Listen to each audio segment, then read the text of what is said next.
On Wednesday, the Bureau of Reclamation held a work meeting at the Museum of Northern Arizona. Officials will draft an agreement to guide development of the Navajo Generating Station and the Kayenta Mine Complex.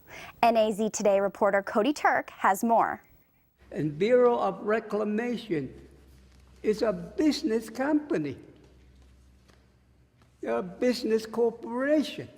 At this meeting, officials collected input in part to conduct a cultural review.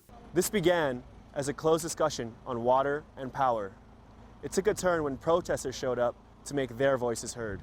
In all the publication and reportings, they're basically stating that we're still a primitive society. They're not using those exact words, but basically that's what they're saying, that we are still a bunch of savages. Protesters accused federal officials of confiscating indigenous history.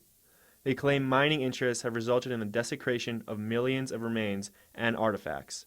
All of these now reside in vaults at universities. They say the process has to change. A lot of their approaches is, I think, very misleading to the American public, and it's not just now, but for a lot of years. And once we heard that folks would be protesting and that there was an interest, we opened that meeting up.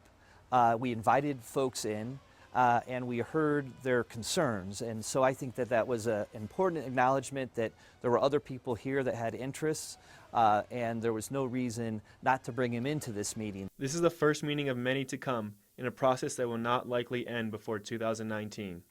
With NAZ Today, I'm Cody Turk.